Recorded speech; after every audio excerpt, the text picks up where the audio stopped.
સુરત શહેરમાં સામે આવ્યો શેતાન ટ્યુશન શિક્ષક. લિંબાયતમાં ક્લાસીસના શિક્ષકે સગીર વિદ્યાર્થિનીને અડપલા કર્યા.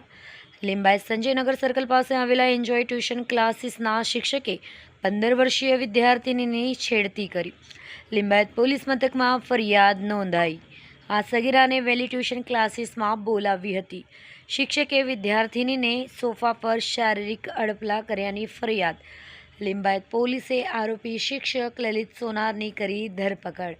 ભાવેશ રાણાનો report, i24 news channel, Surat. Surat શહેરના લિંબાયત પોલીસ સ્ટેશન વિસ્તારમાં એક બનાવ બન્યો હતો. આ બનાવ અનુસંધાને જે બેન છે એને આવી અને પોલીસ સ્ટેશન ખાતે ફરિયાદ નોંધાવી હતી.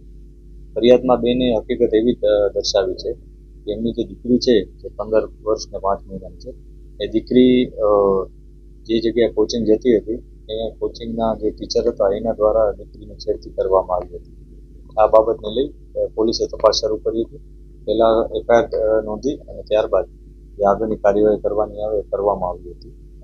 જે ઘટના છે એમાં દીકરીએ એવું જણાવ્યું કે ગઈ 15 તારીખે આ દીકરી સાથે આ જે વ્યક્તિ છે આરોપી, એણે થોડીક એમના સાથે છેડખાની કરી હતી. છેડખાની કર્યા પહેલાં પણ અગાઉ પણ આવો જ પ્રકારનો બનાવ બન્યો હતો.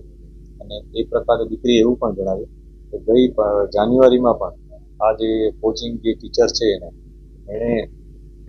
દીકરી સાથે બહારે ગયા હતા ત્યારે પણ છેડતીનો હરકત કરી હતી.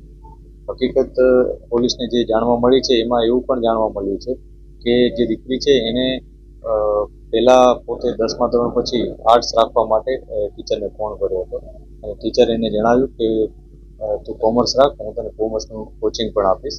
એ પ્રકારે એને આ દીકરીને પોતાની અલગ સ્ટ્રીમ પણ બદલાવવામાં એને આવી રીતના મિસગાઈડ કરી. ખૂબ જ સંવેદનશીલ બાબત છે આ, અને મારી દીકરી છે એની સાથે આ ઘટના બની છે.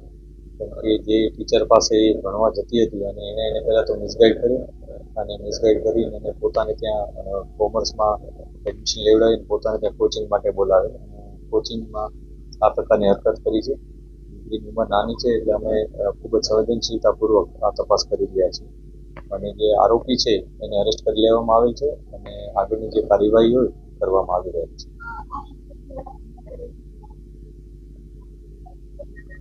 આ બાબતે પણ અમે તપાસ કરી રહ્યા છીએ અને કોઈ પણ ભોગ બનનાર હશે તો અમે ચોક્કસ એના અનુસંધાને પણ જે પણ એવિડન્સ મળશે એ મુજબ આગળની કાર્યવાહી કરીશું.